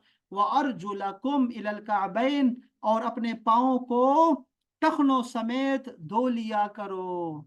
ये आयत करीमा है वुजू का। अब इसका तरीका अल्लाह पाक ने प्यारा रसूल भेज दिया और उसने हमें फिर वुजू का तरीका सिखाया खूबसूरत सुन्नतों के साथ। वो हमें फिर बाद में ठीक हो गया। बस इतनी सी बात है जो कि आपको ये फतवा दिखाना था मैंने आपको, ठीक है। ये भी आपको ग्रुप में भेजता रहूंगा। आपको ग्रुप में बहुत सारी चीजें आएंगी। बेहतर ये रहेगा कि आप ग्रुप को ना म्यूट कर दें, उसके नोटिफिकेशन को। ऐसा ना हो कि आप तंग आ जाएं कि ये क्या है सर, मसाइल ही भेज रहे हैं, हम इतने पक्के, अब इतने हमने दाखला ले लिया तो इसके इतना तंग कर रहे हैं हमें। तो आप क्या करें, म्यूट कर दें। जब आपके पास टाइम हो तब पढ़ लिया करें और इग्नोर कर दिया करें बस, ठीक है, हमारी बातों को। अगर कोई सवाल कर रहा है पढ़ लिया करें, टाइम हो तो पढ़ लिया करें, वरना छोड़ दिया। मुतल्लिका हो तो पढ़ लिया करें, ना हो तो छोड़ दिया करें, ठीक है। अच्छा, अब ये देखिए जरा, जरूरत के बगैर मर्दों के लिए सोने के दांत लगवाना जायज नहीं है। अब ये मसला अभी किताब में आने वाला है, ठीक है। सोने के दांत लगवाना जायज नहीं है मर्दों के लिए अगर जरूरत नहीं है तो। वैसे शो के लिए नहीं लगा सकते, क्योंकि मर्द के लिए सोना हराम है, पहनना हराम है, ठीक है। लेकिन अगर औरतों में सोने के दांत लगवाकर जीनत इख्तियार करने की आदत हो तो इसमें कोई हर्ज नहीं है। इसलिए कि अगर आदतन खूबसूरती के लिए खोल चढ़ाए जाते हों और वो अपने दांतों पर सोने का खोल चढ़ा सकती हैं, लेकिन इसमें इसराफ ना हो, बस ये है कि ऐसे फजूल में क्यों ऐसे पैसे ज़ाया करती हो शोहर के। तो लेकिन वो जीनत के लिए मसनूई दांत भी या खोल वगैरह चढ़ा सकती है सोने के भी। रसूल पाक सल्लल्लाहु अलैहि वसल्लम ने इरशाद फरमाया, मेरी उम्मत की औरतों के लिए रेशम और सोना हलाल है और मर्दों पर हराम है। दोनों एक ही हदीस में है कि ये हराम है और इन पे हलाल है। और जब औरत इसी हालत में फोत हो जाए या जरूरत के बिना पर मर्द ने दांतों पर सोने का खोल चढ़ाया हो, यानी मर्द मर गया या औरत मर गई और उसके दांत सोने के हो, तो देखा जाएगा। क्या देखा जाएगा? कि उसे उखाड़ लिया जाए तो क्या उसका जबड़ा साथ तो नहीं आएगा? अगर जबड़ा साथ में आएगा तो फिर मना है, हराम है। پھر نہیں اتاریں گے. اگر جبڑا اس میں نکل آتا ہے، ساتھ میں خون آتا ہے، ساتھ میں گوشت آتا ہے، تو پھر نہیں نکالا جائے گا. اور اگر آسانی کے ساتھ اتارا جا سکتا ہو تو اس کو اتارا جائے گا، اتارا جائے گا اور اس کو وارثوں میں تقسیم کیا جائے گا، چونکہ وہ وراثت کا حصہ ہے. امید ہے آپ کو یہ مسئلہ، یہ فتویٰ سمجھ آ گیا ہوگا. اسی طرح میں دوبارہ بھی آؤں گا، ابھی دوبارہ اس کی طرف آؤں گا. ذرا آگے چلتا ہوں. وگ کا حکم کیا ہے؟ وگ لگانے کا، بالوں کی جو وگ ہوتی ہے، وگ جو آپریشن وغیرہ کے ذریعے سر پر اس طرح فٹ کر دی جاتی ہے کہ وہ سر سے جدا نہ ہو سکے. اس کی حیثیت جسم کے مستقل عضو کی ہے. وضو کرتے وقت اس پر مسح کر لینا کافی ہے. دیکھو، اگر بال آپ کے کیا کہتے ہیں، ٹرانسپلانٹ کہتے ہیں اس کو، ٹرانسپلانٹ کر دیا آپ نے، سر کے اندر وہ بال لگ گئے ہیں، تو وہ تمہارے اصلی بالوں کے طرح ہو جائیں گے. اس پہ آپ نے مسح کرنا ہے. ٹھیک ہے؟ کیوں سر؟ ہاں، سر جو ٹرانسپلانٹ ہوتے ہیں وہ آپ کے اپنے ہی بال ہوتے ہیں، لیکن جو وگ ہے وہ تو دوسروں کی ہوتی ہے، آرٹیفیشل ہو یا دوسروں کے نیچرل بال ہوں، ہاں، تو سمجھ، دونوں میں فرق ہے نا. آپ نے مسئلہ پھر نہیں سنا پورا نا. مسئلہ سن لیتے اچھا تھا. یہ اس لیے تو آپ کو دونوں بتائیں گے نا. یہ بڑی خوبصورت بات فقہ کی یہ ہے کہ ایک مسئلہ سمجھاتے وقت آپ کو نا دو چار مسئلے اور بھی آپ کو آ جاتے ہیں. یہ بہت اچھی بات ہے فقہ کی. تو سمجھے بات کو ذرا. یہ دوبارہ مسئلہ پوچھو گی اس بات، وگ کا الگ پوچھو گی، ٹرانسپلانٹ کے الگ سے پوچھو گی کیا؟ دونوں سمجھو بات کو. پہلے ٹرانسپلانٹ کا سمجھو کہ وہ بال جو تمہارے بدن کے ساتھ فٹ کر دیے گئے ہیں، جدا نہیں ہو سکتے. اس کا مسئلہ پہلے سن لو کہ وہ تمہارے اصلی بالوں کے برابر ہو گئے ہیں اور اس پہ مسح کر لینا کافی ہے. اچھا، اور وگ کی دوسری قسم ہے جسے بآسانی اتارا جا سکتا ہو اور وہ ویسے ہی سر پہ رکھا گیا ہو، تو وہ ٹوپی ہے تمہاری یا دوپٹہ ہے تمہارا، اس کو اتارنا پڑے گا. وضو میں اس کو اتار کر سر کا مسح کرنا ضروری ہوگا. یہ مسئلہ آپ کو امید ہے کہ سمجھ آ گئی ہوگی اس مسئلے کی. ٹھیک ہے؟ سر اچھا. علامہ ایک صاحب وگ کو آج بات کل بھی ہے. چپکا دیا جاتا ہے، آج کل وگ کو چپکا دیا جاتا ہے بال کے ساتھ، تو وہ نہیں اتر سکتی وہ. ہاں، تو ٹھیک ہے نا. دیکھیں، جس میں آپ کو مشقت آ رہی ہے، ابھی آگے مسئلے بھی وہی ایسے ہی سنیں گے آپ. سر ایک چیز اور بھی ہے کہ میں نے تو یہ سنا تھا کہ وگ جو ہے وہ حرام ہے. نہیں نہیں، سنیں جس آپ. طرح عورتیں اب آپ ایکسٹینشنز لگاتی ہیں تو ٹائم اس ضائع سے کر رہے نماز نہیں ہوتی. ہیں. عائشہ صبر کرو. میں تو کل ہی جا کے لگوا لوں گی پھر. یار کیسی لڑکی ہے. کتنا ٹائم ضائع کر دیا آپ نے ہمارے، 2-3 منٹ ضائع کر دیے ہمارے آپ نے. عائشہ صبر کرو. یہ سارے مسائل آپ کو جدید مسائل ہی تو پڑھا رہا ہوں. یہ دوسری عائشہ بھی پریشان ہو جائے گی کہ کیا ہے، کیا ہے عائشہ آ گئی ہے. صبر کرو، یہ سارے مسائل آپ کو بتا رہا ہوں. ٹھیک ہے؟ سارے مسئلے آپ کے یہی تو ہے، یہی تو پڑھا رہا ہوں میں آپ کو. ٹھیک ہے؟ تو ایک طرح کے بال ہوں گے جو کہ آپ کے جسم کے ساتھ فٹ ہو جاتے ہیں، تو اس کا حکم ہوگا اصلی بالوں کی طرح کا. اور جو وگ ہوتی ہے، جو دوسری وگ لگاتے ہیں، وہ اس کا حکم ٹوپی کی طرح کا ہوگا یا دوپٹے کی طرح کا ہوگا. اس کو آپ کو اتارنا ہوگا اور اس کے بعد آپ کو اس کے اوپر مسح کرنا ہے. ایک صحابی ہے حضرت عرفجہ بن اسعد، اگر میں نام سے پڑھ رہا ہوں تو ان کا، وہ کیا ہوا، ان کو ایک جنگ چلی اور اس جنگ میں کیا ہوا کہ ان کی ناک کٹ گئی. ناک انہوں نے کیا کیا، چاندی کی ناک لگوا دی، چاندی کی. اس سے بدبو آتی تھی، تو رسول اللہ پاک نے فرمایا کہ تم کیا کرو، سونے کی ناک لگوا لو. اور یہ صحیح حدیث پاک میں ترمذی شریف میں سیاستہ میں سے ہے. ٹھیک ہے؟ تو آپ نے سونے کی ناک بنا سکتے ہیں اگر آپ کو ضرورت ہو، چونکہ باقی چیزیں جو ہے نا وہ خراب ہو جاتی ہے، بدن کو خراب کرتی ہے. تو سونے کا ڈاکٹر کہتے ہیں کہ سونا لگا سکتے ہیں، تو پھر سونا لگا سکتے ہیں آپ. ٹھیک ہے؟ یہ نیچے یہ مسئلہ بھی آ گیا، تو میں نے کہا یہ بھی آپ کو بتا دوں میں آپ کو. اسی طرح چلو میں آگے چلتا ہوں تاکہ یہ چیزیں ختم نہ ہو. یہ دیکھیے کیا لکھا ہوا ہے. لکھا ہوا ہے طریقہ انطباق کے اصول کو سمجھو تاکہ یہ مسائل پوچھنے کی آپ کو ضرورت ہی نہ پڑے. یہ بہت ضروری ہے. اس کو میں ہلکا ہلکا چیزیں سمجھ رہا ہوں اور پھر آپ کو ساتھ ساتھ بتاتا رہا ہوں. ٹھیک ہے؟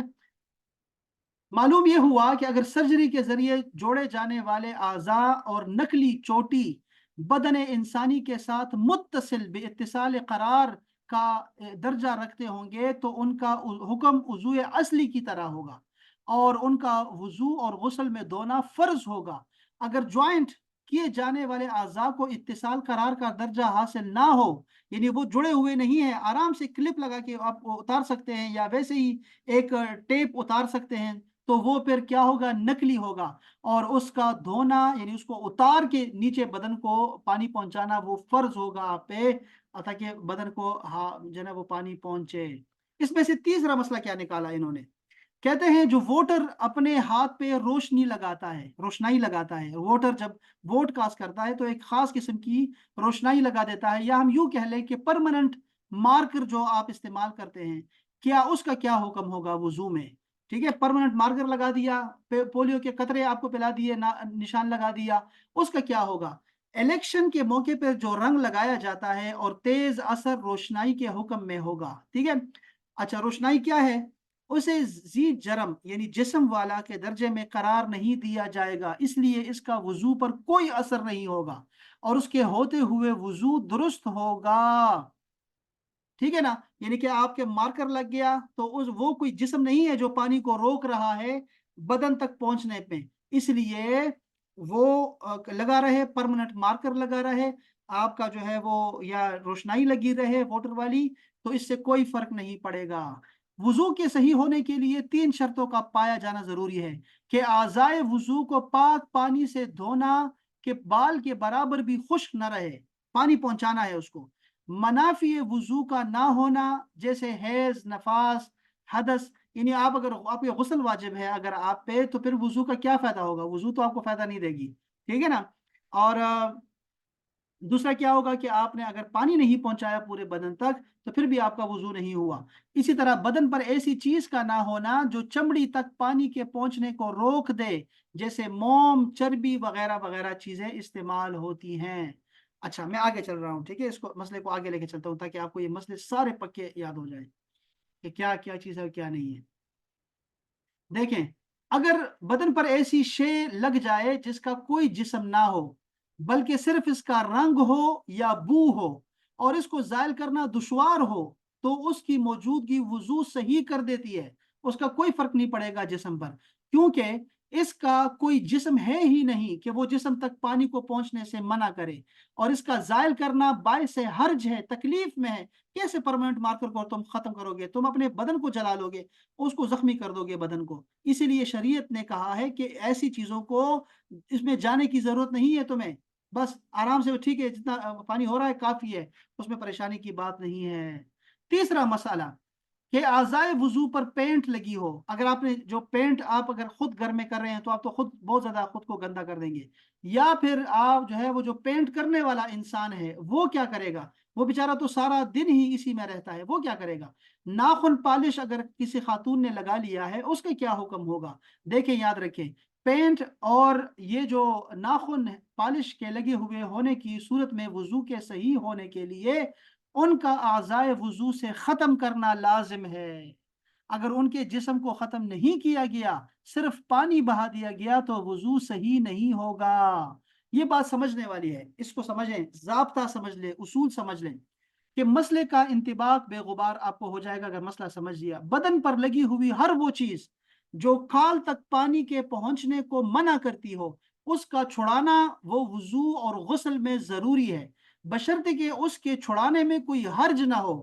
یہ بات، ایک بات تو یہ سمجھنی ہے نا کہ وہ پانی کو چھوڑے، اگر پانی کو وہ منع کر رہا ہے اور آپ کے بدن کو پانی نہیں پہنچ رہا تو اس کو ہٹاؤ، لیکن اگر ہٹانے میں تکلیف ہو رہی ہے، چمڑا بھی ساتھ میں گھس رہا ہے یا کوئی اور مسئلہ ہے، اس کو ختم کرنا مشکل ہے، تو چھوڑ دو، بس کوئی پریشانی کی بات نہیں ہے۔ یہ شریعت نے تم پہ یہ نہیں کیا کہ تم اپنے انگلی کاٹ دو، ناخن ہی نکال دو، ایسے نہیں کریں گے، چھوڑ دو اس کو۔ صحت وضو کے لیے اس کا ختم کرنا لازم ہے۔ پینٹ اور ناخن پالش بھی جسم والے ہوتے ہیں اور ان کو ختم کرنا ممکن ہے، اس میں کوئی حرج بھی نہیں ہے، اس لیے ان کا ختم کرنا صحت وضو کے لیے ضروری ہے۔ اب ناخن پالش کو ریموو کرنے کے لیے آپ کو ریموور ملتا ہے، تو اس سے آپ آسانی سے کر سکتے ہیں، ریموو کر سکتے ہیں، تو ہر وضو کے لیے کرنا پڑے گا آپ کو، یعنی جب بھی وضو ٹوٹے گا آپ کا، آپ چاہے ایک وضو کر کے ناخن پالش لگا دیتی ہیں تو 5 نمازیں پڑھ لیں، لیکن جب بھی وضو ٹوٹے گا آپ کا تو دوسرے وضو کرنے کے لیے آپ کو ناخن پالش اپنے نکالنا اور ریموو کرنا ہوگا۔ اسی طرح کر پینٹ ہاتھ پہ لگا ہوا ہے، تو اس کو ہم یہ مٹی کے تیل سے اس کو صاف کرتے ہیں اور اس کو اتنا صاف کر دیتے ہیں کہ پانی جو ہے وہ پہنچنا شروع ہو جاتا ہے بدن تک. تو اتنا کرنا کافی ہے. اس سے زیادہ پینٹ والے کو بھی تکلیف نہیں دیں گے کہ وہ اپنے آپ کو کاٹ ڈالے اور وہ اس کو چھری پکڑ لے. ایسا نہیں کرے گا وہ. بس کافی ہے جتنا وہ کر سکتا ہے اتنا ہی کرے گا, کوشش کر لے گا. اسی طرح اگر آپ نے ویسلین لگا لی ہے, ویسلین ہم بہت لگاتے ہیں, سردی میں لگاتے ہیں, اس کا کیا حکم ہوگا؟ دیکھیں پاؤں کے وہ, یہ کیا لکھا ہے, پھٹن لکھا ہے, پھٹن لکھا ہے, کیا لکھا ہے, پھٹن, یہ کیا لفظ ہے یار یہ اردو میں؟ پھٹن ہے سر، یعنی اگر پھٹ جائے اسکن تو. وہ وہاں جو پھٹ جاتا ہے نا وہ پھٹن, جس میں ویسلین بھری ہوئی ہوتی ہے, جو ہمارے پاؤں ایسے پھٹ جاتے ہیں اس میں ویسلین لگی ہوتی ہے, اتنی گہری ہے کہ اس کے اندر پانی کا پہنچانا تکلیف اور ضرر کا باعث ہو, تو اوپر سے پانی بہا لینا کافی ہوگا, اس کو نکالنے کی ضرورت نہیں ہے. اور اگر اندر پانی پہنچنے سے کسی تکلیف کا اندیشہ ہے تو موم لگے رہنے سے وضو اور غسل درست نہیں ہوں گے, بلکہ حتی الامکان موم کو نکال کر پانی بہانا ضروری ہوگا. بس وہ ایک ہی مسئلہ آپ کو بار بار بتایا جا رہا ہے کہ آپ نے پانی پہنچانا ہے جسم تک, لیکن اس کے اوپر جو چیز لگی ہے اگر وہ آپ کے جسم کو نقصان پہنچا سکتی ہے تو آپ نے اس کو اتنا کر لینا ہے, کافی ہے کہ اس کے اوپر آپ وضو کر لیں. تو ابھی ناخن پالش ایسی چیز نہیں ہے کہ اس کو آپ ریموو نہ کریں, وہ ضرور کیا کریں. اسی طرح بعض اوقات آپ بالوں کو کلر کرتے ہیں ایسی خاص کلر سے جس کے اوپر چربی ہوتی ہے, اس کو ہٹانا لازمی ہے آپ سب پہ, اگر وہ ضرور اس کو ریموو کر دیا کریں صابن سے یا پھر کسی شیمپو سے, اور اس کے بعد پھر آپ کا جو ہے نا غسل آپ کا ٹھیک ہوگا. یہ بہت ضروری ہے یہ مسئلے سمجھنا. دیکھیں یہ لکھا ہوا ہے کہ اس کو طریقہ انطباق سمجھ لیں, اصول سمجھ لیں. ایک ضابطہ یہ سمجھ لیں کہ جسم کا ہر وہ حصہ جس پر بلا مشقت پانی پہنچانا ممکن ہے اس کا دھونا فرض ہے, اور جہاں حرج, اور حرج کا مطلب ہے تنگی, اور مشقت ہو وہاں دھونا اور پانی پہنچانا فرض نہیں ہے. بس مذکورہ ضابطے کی روشنی میں یہ بات معلوم ہو گئی کہ اگر پاؤں کی پھٹن میں لگی ہوئی وسلین, دوا وغیرہ کو نکالنا باعث ضرر ہو تو اس کا دھونا اور غسل میں یا وضو میں ضروری نہیں ہے. بس اتنا کافی ہے جتنا آپ کر سکتے ہیں. میں آگے مسئلے کو لے کے چلتا ہوں, ٹھیک ہے. لپسٹک, لپسٹک کا حکم کیا ہوگا؟ لپسٹک اگر تہ دار ہے, یعنی بعض لپسٹکس میں فرق ہوتا ہے, دو لپسٹکیں ہوتی ہیں, ایک ایسی تہ لگا دیتی ہے لپسٹک کہ جس سے کھال تک پانی نہیں پہنچتا, تو اس کو آپ نے ریموو کرنا ضروری ہے, اس کو, اس لپسٹک کو. ایسے لپسٹک خریدے ہی نہیں جو آپ کے وضو کو تکلیف دے آپ کو, اور آپ وضو سے نہیں کر سکے اور آپ کی نمازیں خراب ہو جس سے, ایسے خریدے ہی نہیں. اور دوسری لپسٹک وہ ہوتی ہے کہ اس کی تہ نہیں ہوتی, وہ صرف رنگ ہوتا ہے, رنگ, تو وہ اس کے ساتھ وضو کرنا بالکل درست ہے. اس کے لیے لپسٹک کو سارا ختم کر دینا, رنگ ختم کر دینا ضروری ہے ہی نہیں. تو خود کو تکلیف میں نہ ڈالو, اس کے ساتھ ہی وضو کر لیا کرو, اس سے کوئی فرق نہیں پڑے گا. اپنے ہونٹوں کو اس کو زخمی نہیں کرنا اس کے لیے. اچھا, اسی طرح بتا رہے ہیں کہ کانٹیکٹ لینسز ہوتے ہیں, جو لینسز لگاتے ہیں آنکھوں میں, لینسز لگا دیتے ہیں اینک کے بجائے لوگ لینس لگاتے ہیں. یہ پلاسٹک کی گول شکل میں ہوتا ہے, پلاسٹک ہے یہ, جو آنکھ کے گول کالے حصے کو ڈھانپ لیتا ہے. اس کے لگے ہوئے ہونے کی صورت میں وضو اور غسل پر کوئی اثر نہیں ہوگا. وہ وضو اور غسل درست ہے کیونکہ وہ تمہاری آنکھ کا حصہ بن گیا ہے. اب وہ تمہارا اصل جو ہے وہ تمہاری آنکھ بن گیا ہے. اب تم اس کو یہ نہ سمجھو کہ یہ کوئی اوپر کی چیز ہے, نہیں, وہ تمہارے حصہ بن گیا ہے. اب اس کو تم آرام سے جو ہے نا اپنے وضو اور غسل کرتے رہو, اس سے فرق نہیں پڑے گا تمہارا. اور اس کو پھر انہوں نے سمجھایا بھی ہے کہ کیا کیا مسئلہ ہے. اسی طرح لیپی ہوئی مہندی, مہندی پر مسا کرنا. دیکھیں اگر مہندی اس طرح لیپی گئی ہے کہ بالوں کا 1/4 حصہ بھی اوپر سے کھلا ہوا نہیں ہے. دیکھیں لیپی ہوئی کا مطلب کیا ہے, دیکھو آپ نے مہندی لگائی مغرب کے وقت, آپ نے عشاء کی نماز پڑھنی ہے, اور آپ نے بالوں کو آپ نے دھونا ہے, کل صبح دھونا ہے, آپ نے فجر کے بعد دھونا ہے. تو اگر آپ کے بالوں میں اتنی جگہ بھی نہیں ہو کہ وہ 1/4 ہو تمہارے بالوں کا 1/4, تو پھر تو ساری مہندی اتارنی ہوگی. اتنی حصہ آپ کو کم سے کم کرنا پڑے گا, صاف کرنا پڑے گا, جو 1/4 ہو, یعنی تمہارے پیشانی کے برابر ہو. تو اتنی جگہ بھی اگر آپ کو میسر آ گئی تو پھر تو ٹھیک ہے. ورنہ یہ کیا لکھا ہے, پڑھتا ہوں, کہ 1/4 حصہ بھی اوپر سے کھلا ہوا نہیں رہا اور مہندی اتنی تہدار ہے کہ اوپر کی تری کا اثر بالوں تک نہیں پہنچ پایا, تو ایسی لیپی ہوئی تہدار مہندی کے اوپر سے مسا کرنا درست نہیں ہوگا. یہ اوپر سے کیا مت کہہ رہے ہیں, دیکھو بات سنو. یہ جو مہندی لگا دی، اگر مہندی کے اندر پانی جا رہا ہے نیچے تو پھر تو مہندی اتارنے کی ضرورت ہی نہیں ہے آپ کو، کیونکہ ہم نے نیچے پانی پہنچانا تھا، وہ پہنچ رہا ہے تو کافی ہے۔ اگر نہیں پہنچ رہا پانی تو پھر 1/4 حصہ، 1/4 حصہ سر کا وہ صاف کر لو اور وہاں مسح کر لو، وہ آپ کا کام ہو جائے گا۔ یہ دیکھو اب اس میں ایک بات جو سمجھنے والی ہے، جدید مسئلے کو سمجھنے والا ہے، وہ کیا ہے؟ ایک منٹ میں دیکھوں کہ کون گیا۔ عائشہ دونوں بیٹھی ہوئی ہیں اور رٹو نسرین، ہاں رٹو نسرین گئی ہے، محمد علی گیا ہے۔ ٹھیک ہے، ذرا سنیے گا، تھوڑی دیر کے لیے مجھے ٹائم دیجیے گا، تھوڑا سا بس یہ مسئلے سمجھ لیں، کیونکہ یہ پھر اگلے ہفتے ہم پڑھیں گے نا، تو ابھی اس کو ختم کر دیتے ہیں، ایک مسئلے کو تو سمجھ لیں۔ یہ دیکھ لیں کہ تر ہاتھ کو عضو پر پیرنا کافی نہیں ہے۔ دیکھو یہ مسح کے وقت تو کافی ہے، آپ کا تر ہاتھ ہے اور آپ اوپر کر رہے ہیں۔ ہم جب کھانا کھاتے ہیں نا، کھانا کھانے سے پہلے اور بعد میں ہاتھ دھونا، یہ اور منہ دھونا بعد میں، یہ سنت ہے رسول اللہ صلی اللہ علیہ وسلم کی، ٹھیک ہے، فرض نہیں ہے، سنت ہے، اور اس سے برکت آتی ہے کھانے میں۔ تو اس کو ایسا نہیں کر سکتے جیسے کپڑا دے دیتے ہیں آپ کو اور آپ اس سے جو ہے وہ گیلا کپڑا ہوتا ہے اور آپ اس سے ہاتھ کو ایسے نہ صرف صاف کر لیتے ہیں، یہ نہیں ہے، بلکہ پانی کو بہانا ہے، اس پہ ہاتھوں پہ پانی کو بہانے کو ہاتھ دھونا کہتے ہیں، ٹھیک ہے، تو یاد رکھیے۔ اچھا یہاں تو صرف مسا ہے، تو اگر آپ کا تر ہاتھ جو ہے وہ 1/4 حصے کو پہنچ رہا ہے تو کافی ہے، ورنہ تو پھر کافی نہیں ہوگا، آپ کو مہندی کو اتارنا ہوگا۔ ٹیشو پیپر گیلا کر کے اعضائے وضو کو پہنچنے کا حکم۔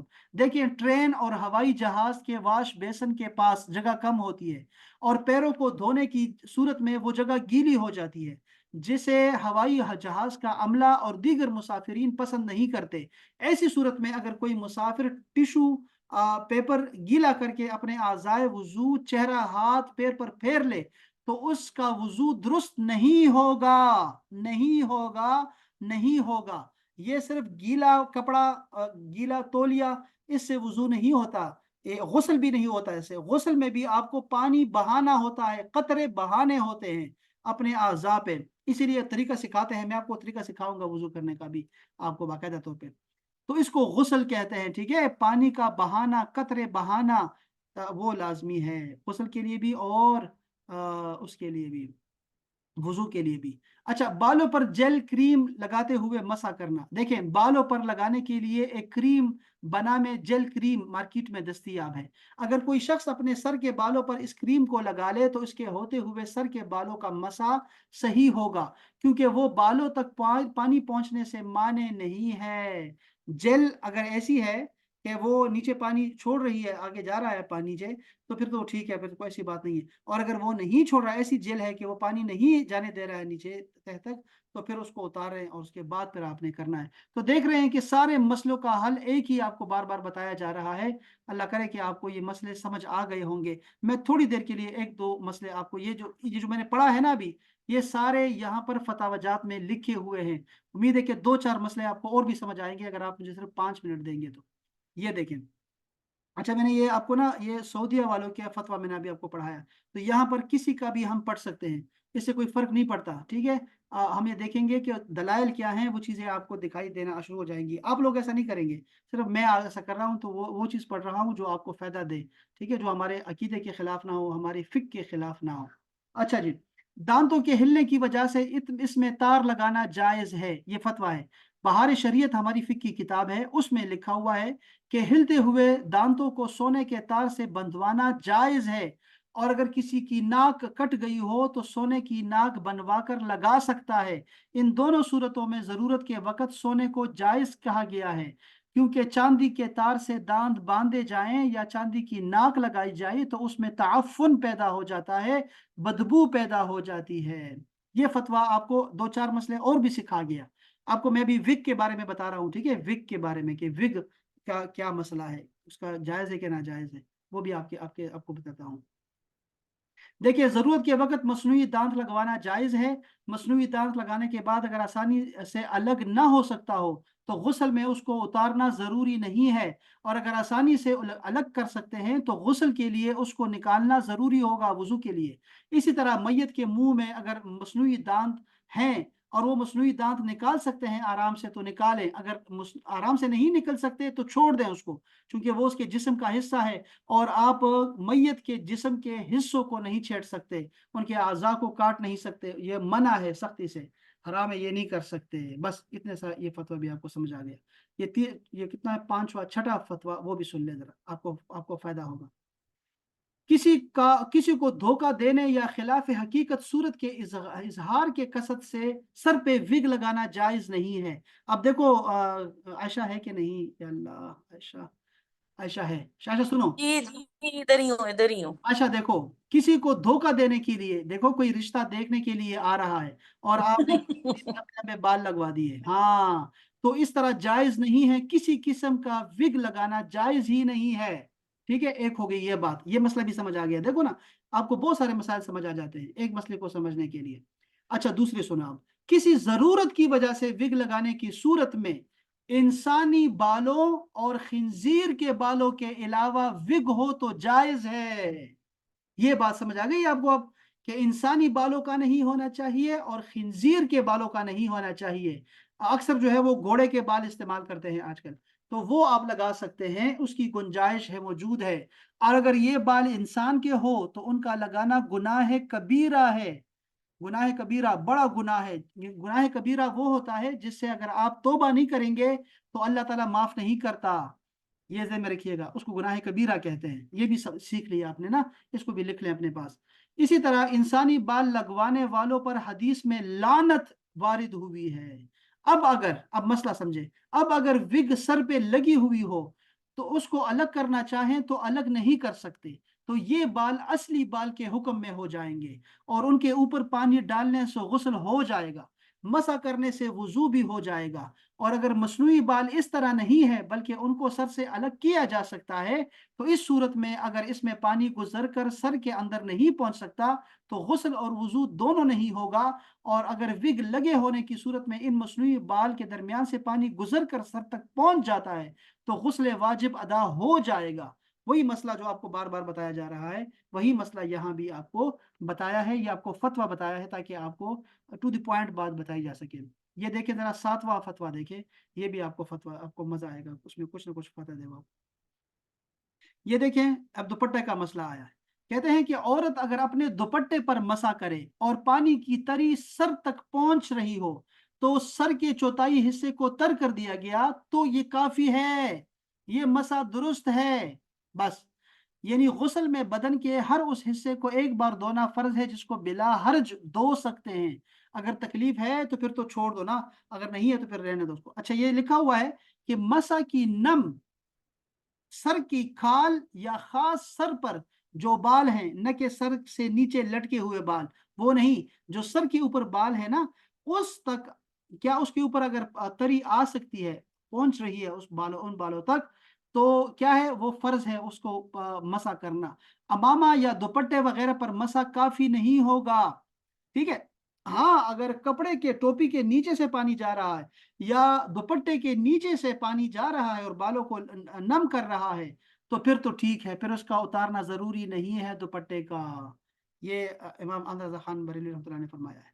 इसी तरह सर के बालों से तलवों से नीचे तक जिस्म के हर पुर्जे रोंगटे कौन से रोंगटे के बैरूनी सतह पर पानी का तकातुर के साथ बह जाना, ये देखो बहुत जरूरी है, समझे बात को, कि पानी का बहाना ये गुस्ल में ये फर्ज है।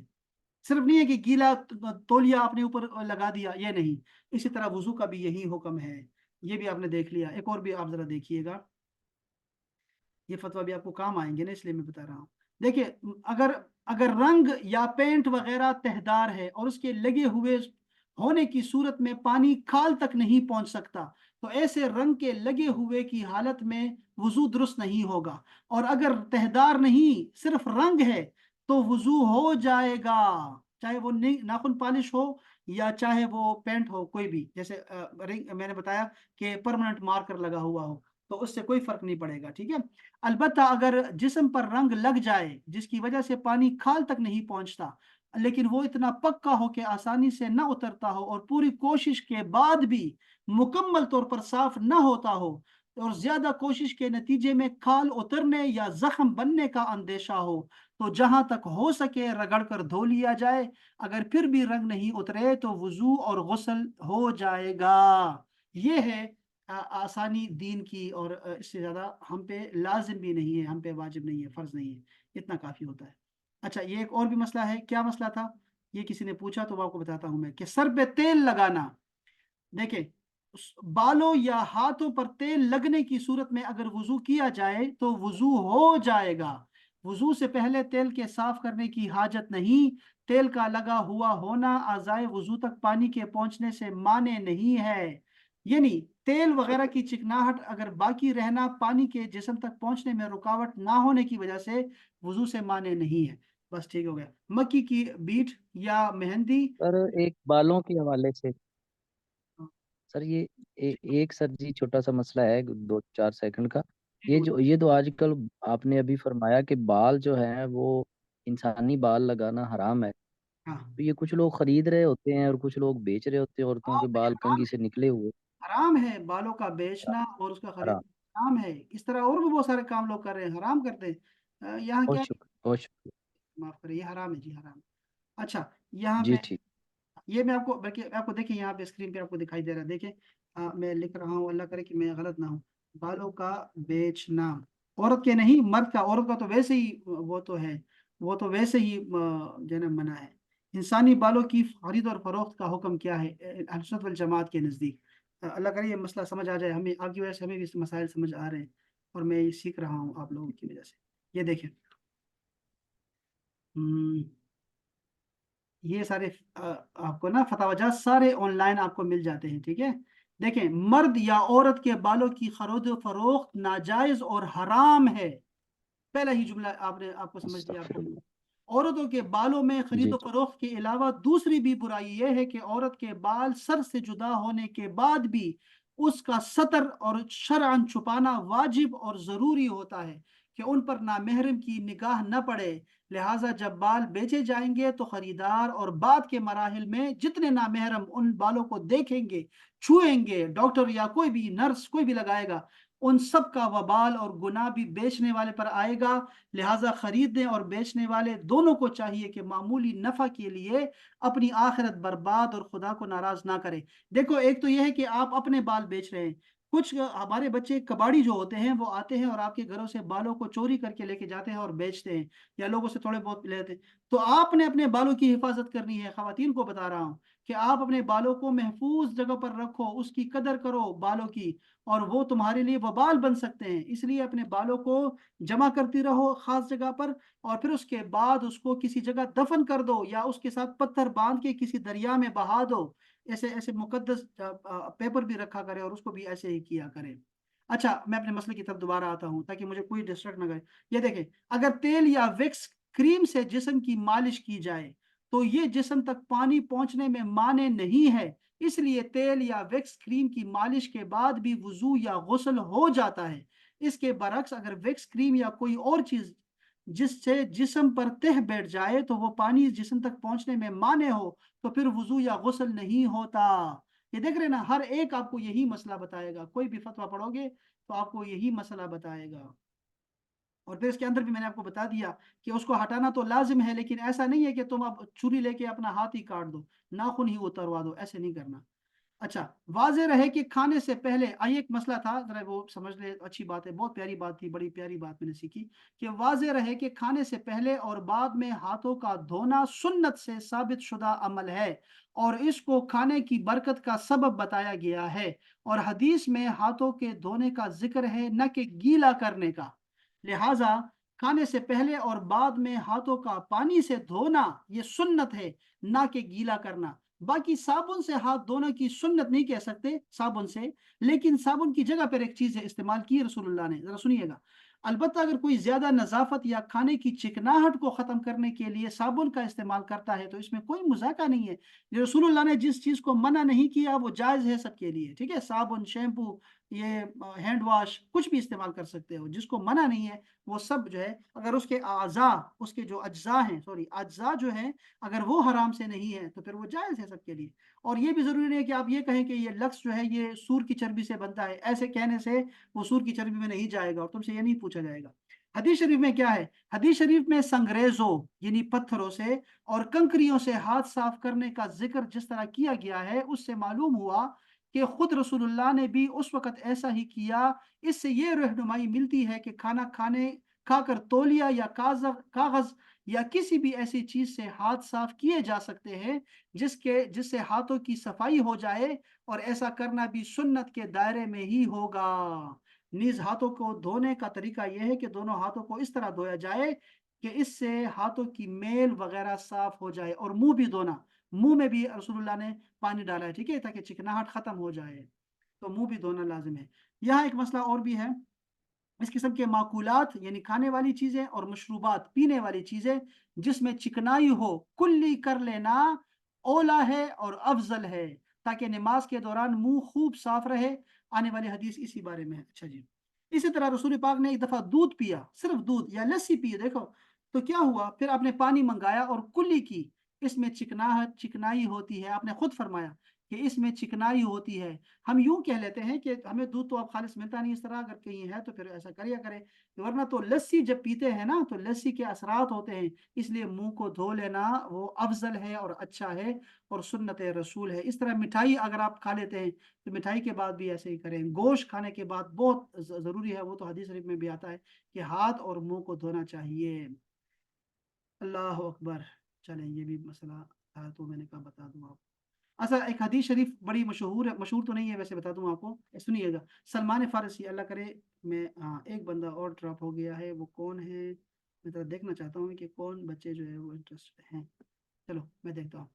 اچھا یہ دیکھیں، ایک حدیث شریف سلمان فارسی نے ایک عرض کیا، ایک دفعہ ابو داود کی حدیث پاک ہے، آپ نے عرض کیا کہ تورات میں لکھا ہوا ہے کہ کھانے سے یہ حدیث کہاں لکھی ہے، میں ادھر دیکھوں، یہ لکھا ہوا ہے، اللہ اکبر، یہ حدیث مجھے یاد نہیں آ رہی۔ اچھا یہاں پہ چلو کہیں پہ لکھی ہوئی حدیث پاک یہ تھی کہ حضرت، دیکھو لیکن میں غلط نہ پڑھ دوں، کوئی حدیث پاک ہے نا، احتیاط کرنی چاہیے۔ ہاں یہ نہیں ہے یہاں پہ۔ اچھا دیکھیں سنیے، حضرت سلمان فارسی نے فرمایا کہ تورات میں نے پڑھا ہے کہ کھانے سے پہلے وضو کر لینا کھانے میں برکت پیدا کر دیتا ہے۔ رسول پاک نے فرمایا کھانے سے پہلے اور کھانے کے بعد دونوں وقت میں وضو کر لینا کھانے میں برکت پیدا کر دیتا ہے۔ اب حدیث شریف میں وضو کا لفظ آیا ہوا ہے، لیکن رسول اللہ نے وضو نہیں کیا، رسول اللہ نے ہمیشہ ہاتھ دھوئے ہیں اور منہ دھویا ہے بعد میں، ٹھیک ہے نا، اسی لیے ہم لوگوں کو بھی دھونے کا ہے، ہاتھ دھونے کا اور منہ دھونے کا ہمیں حکم ہے، اور یہی سنت ہے، اور دودھ پینے کے بعد کلی کرنے کا وہ ہمیں حکم ہے، بس اتنا صحیح۔ تو یہ تھا ہمارا آج کا درس، اور امید ہے آپ کو چیزیں سمجھ آ گئی ہوں گی، جتنا بھی سمجھ آیا اتنا کافی ہے، ایسے پریشانی کی بات نہیں ہے، اور ہم جتنا پڑھ سکتے ہیں اتنا پڑھیں گے انشاءاللہ تعالیٰ، اس طرح پڑھتے رہیں گے۔ جیسے کل ہماری کلاس ہوگی، تاریخ کی کلاس ہوگی، اور آپ کو تاریخ جو ہے وہ بہت ضروری ہے، لوگوں کو نہیں پتہ، لوگ اتنے سوالات کرتے رہتے ہیں کہ تاریخ کیا ہے، خلفائے راشدین کے کیا بنا، یہ کربلا کا واقعہ کیا ہوا تھا، امام حسن کے ساتھ کیا ہوا تھا، یہ حضرت عمر فاروق کیسے شہید ہو گئے، یہ عثمان غنی جو مظلوم ترین شہیدوں میں آتے ہیں وہ کیسے شہید کیے گئے۔ تو وہ تاریخ ہم مستند تاریخ پڑھیں گے، اور رسول اللہ کی سیرت بھی پڑھیں گے سال بسال، اور اس میں چونکہ میں دو دفعہ پڑھا چکا ہوں سیرت رسول، سال بسال پڑھا چکا ہوں، اس لیے اب جو ہے دوبارہ پڑھیں گے تو 3 مہینے ہمارے اس میں نکل جائیں گے۔ تو میں چاہ رہا ہوں کہ میں ڈائریکٹ کیا کرتا ہوں کہ جاتا ہوں خلفائے راشدین سے شروع کر دیتا ہوں، اور اس طرح پڑھتے رہیں گے انشاءاللہ تعالیٰ، جتنی بھی توفیق ملی اتنا ہی پڑھتے رہیں گے انشاءاللہ تعالیٰ۔ آج آپ کو میں نے آپ کے 15 منٹ زیادہ لے لیے، ایسا ہوگا نہیں، ویسے ہم کبھی 50 منٹ پڑھیں گے، کبھی 55 منٹ، کبھی 1 گھنٹہ پڑھیں گے، اس سے زیادہ نہیں پڑھیں گے، لیکن میں نے کہا یہ مضمون ختم کر دوں ایک دفعہ، آپ کو فائدہ ہوگا اس سے۔ چلیں، اللہ تعالیٰ ہماری اس کاوش کو، اس محنت کو، آپ کی شرکت کو، ہماری شرکت کو، اور سننے والوں کی شرکت کو، اور دیکھنے والوں کی شرکت کو، سب کو اللہ پاک اپنی بارگاہ میں قبول فرمائے، اور اس کو ہمارے لیے ترشۂ آخرت بنائے، اور اس پہ عمل کرنا ہمارے لیے آسان کر دے، ہمیں توفیق عطا فرمائے، اور اللہ تعالیٰ اس کے صدقے سے ہمارے بیماروں کو شفائے کاملہ عاجلہ عطا فرمائے، اور ہمارے مرحومین کی مغفرت فرمائے، اور اللہ تعالیٰ ہم سب کا خاتمہ بالایمان اس کلمے کے ساتھ فرمائے، جس فرمائے لا الہ الا اللہ محمد الرسول اللہ صلی اللہ علیہ وآلہ وسلم۔ کوئی سوال ہے عائشہ، کوئی بات کرنی ہو؟ نہیں سر ٹھیک ہے۔ چلیں انشاءاللہ، کوئی بات ہو نا کسی کی بھی ذہن میں تو وہ گروپ میں آپ سوال کریں گے انشاءاللہ، میں آپ کو بھیج دوں گا انشاءاللہ۔ سر یہ جو گردن کی بیک سائڈ ہوتے ہیں، کہتے ہیں کہ جی اس کو جو ہے وہ ہاں، دھونا ضروری ہے، مطلب نہیں ہے وہ ضروری نہیں ہے، ہاں اس کا وہ گردن کا مسح جو ہے وہ سنت میں شامل نہیں آتا، اس پہ ہم پڑھیں گے انشاءاللہ جب آئے گا۔ وہ پڑھیں گے بعد میں، کسی نے اختلاف کیا اور کسی نے کہا نہیں وہ کرنا چاہیے، کسی نے کہا نہیں کرنا چاہیے، وہ ہم ابھی مسئلے کی دوسرا جو ہے وہ میں انم غرارے کرنے ضروری ہیں، یہ عجیب مصیبت، وہ میں تو اب دیکھا ابھی دیکھو میں نے کہا میں ہمیشہ کلی کرتی آئی ہوں، یہ ایک عجیب وہ ہے کہ جی وہ کرنی ضروری ہے، وہابڑ ہے نا، وہابڑ ہے، تو وہابڑوں کو وہ تو عجیب ہی قسم سے مصیبت میں ڈالا ہوا ہے۔ سوال ان سے کریں نا، ایک سوال ان سے کریں کہ آپ امام اعظم کی مقلد ہیں یا امام شافعی کی ہیں یا امام مالک کی ہیں یا امام احمد بن حنبل کی ہیں، ان چاروں میں سے کس کی ہے؟ اگر وہ کسی کا بھی نام لے لیتی ہے نا تو فبہا، وہ پھر ٹھیک، تم وہ بالکل ٹھیک ہو۔ اگر وہ آ کے یہ کہے کہ میں چاروں میں سے ایک کو بھی نہیں مانتی تو اسے کہو تم کوئی اور ہو اور ہم کوئی اور ہیں، بس یہ آپ اپنے خدا کر لو، خدا کے لیے سمجھو بات کو بس۔ تو یہ انشاءاللہ دیکھو ابھی ہم نے فرض پڑھے ہیں، میں نے آپ کو جو بھی بتایا ہے 1/4 حصے کا مسا کر لینا، یہ فرض بتائے ہیں۔ انشاءاللہ اگلی کلاس جی میں اس کے سنتیں پڑھیں گے تو مسا کا جو جگہ ہوگی نا وہ بڑھ جائے گی، پھر 1/4 نہیں رہے گی سنت میں، ٹھیک ہے نا؟ اس طرح پھر مستحب میں اس سے مزید بڑھ جائے گی، تو ہم مستحبات میں چلے جائیں گے تو پھر آپ کو گردن کا مسا ملے گا آپ کو، ٹھیک ہے نا؟ تو وہ جی آئے گا انشاءاللہ، یہ سارے مسائل آئیں گے، آپ کو کوئی مسئلہ بھی بچے گا نہیں انشاءاللہ، ساری چیزیں آپ کو سکھاؤں گا، بلکہ میں آپ کو اصول سکھانے لگا ہوں، تاکہ ابھی آپ ایسے مجھ سے بار بار پوچھیں گے کہ یہ فلاں کریم آ گئی ہے، یہ فلاں ناخن پالش آ گیا، فلاں لپسٹک آ گئی ہے، آپ کو سکھا دیا ہے کہ اگر تو جلد تک پانی جا رہا ہے تو فبہا ٹھیک ہے، بس اس کو لگا رہنے دو، اور اگر نہیں جا رہا تو اس کو صاف کر لو، اور اگر صاف کرنے میں اتنی دشواری آ رہی ہے کہ تمہارا ہونٹ پڑ جائے گا، تمہارے ناخن گر جائیں گے تو چھوڑ دو، اتنا کافی ہے، جتنا تم نے کر لیا اتنا کافی ہے۔ چلیں سلامت رہیں احباب، آپ سب کا بہت بہت شکریہ، السلام علیکم ورحمۃ اللہ تعالیٰ وبرکاتہ۔ وعلیکم السلام۔